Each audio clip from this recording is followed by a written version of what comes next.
When a crisis hits, there is zero time to think. There's only time to act. So today, we are not talking about what-ifs. We're going to build the exact, practical plan that can see you and your family through pretty much anything. Let's get started.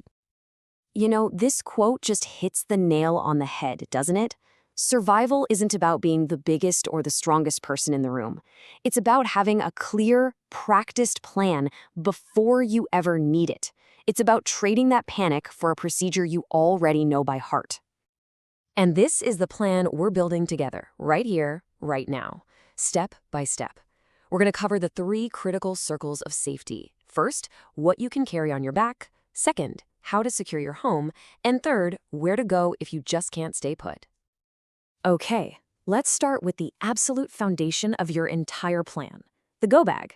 This is everything you need to survive for a few days, all packed and ready to grab at a moment's notice. Think of it this way. This is your lifeline. Okay, let's just bust a huge myth right off the bat. Forget that rolling suitcase you see in the movies. In a real emergency with rubble, debris, uneven ground, it's worse than useless. It's a liability. The only real answer is a sturdy backpack for every single adult in your family. Why? Because hands-free mobility is absolutely non-negotiable. So inside that backpack, probably the most valuable thing you'll have is this, your life folder. We're talking about the documents that prove who you are and what you own. Now here's the deal. You need both physical copies, laminated or in waterproof bags, and a digital backup. Take clear photos of everything with your phone and upload them to a secure cloud service.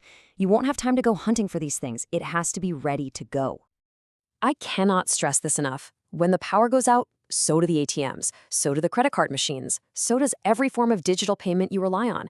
Trust me, when things go south, those systems are the first things to fail. Physical cash in a mix of small and large bills, that's the only currency you can truly count on. Now, let's be clear. This is not your average first aid kit for scrapes and headaches. This is a trauma kit, and its #1 job is to stop major bleeding fast. The most important tool in here? A modern tourniquet. So yeah, get one. But more than that, you gotta know how to use it. Watch some videos, practice with it. Do it before you're in a panic. Okay, so beyond stopping major bleeding, your kit needs these essentials: pain relievers, stomach meds, stuff for allergies. These are critical. But look, the absolute, non-negotiable, golden rule here is for your personal prescriptions. You must have a 2-week supply of any medication you or your family needs, and it's a good idea to have a copy of the prescription itself in there too. This might seem like a small thing, but trust me, it's a total game changer. Why a headlamp over a regular flashlight? Oh, it's so simple, but it's brilliant. In an emergency, you need your hands free. You need them to carry supplies, to help someone, to clear a path. A headlamp gives you light and the use of both your hands. It's a no-brainer. All right, let's quickly round out the rest of the go bag essentials. Communications? A fully charged power bank is your link to the outside world. Information? A hand crank radio is vital for official updates when the grid is down. Sustenance in here? That's pretty self-explanatory. But don't overlook comfort. Seriously, a pair of clean, dry, quality wool socks. Man, that can make a world of difference for your health and, honestly, just your sanity.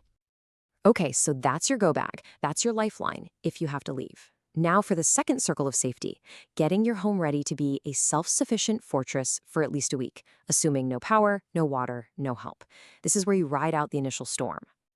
The most vital, the most fundamental rule for your entire home supply, it all boils down to this one simple number. 1 gallon of drinking water per person, per day. That is the bare minimum for drinking, for basic sanitation, for a little bit of cooking. And believe me, almost everyone gets this wrong. People drastically underestimate how much water a family actually needs. Let's just put that into perspective, right? A family of 4 for just 1 week. You're looking at 28 gallons of stored water. When you see the number like that, it suddenly gets real, doesn't it? So go out, buy the big water jugs, and store them somewhere cool and dark. Don't put it off. Now for food, the goal here is super simple: calories and morale. This is not about gourmet meals. We're thinking no-cook, high-energy foods, canned chili, ramen, protein bars. But notice that last category, morale boosters. Never, ever underestimate the psychological power of a hot cup of coffee or a piece of chocolate when stress is through the roof. A hungry, stressed-out family is its own kind of disaster. So we've covered you, we've covered your home, But for so many of us, our family includes members that aren't human. And planning for them? Well, that isn't an afterthought. It has to be part of your main plan from the get-go. I want to be crystal clear about this. Your pet is your family.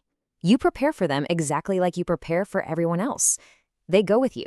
Leaving them behind is not an option, period. And that means they need their own go bag ready to go. A hard-sided carrier, not a soft one that can get crushed in a chaotic situation.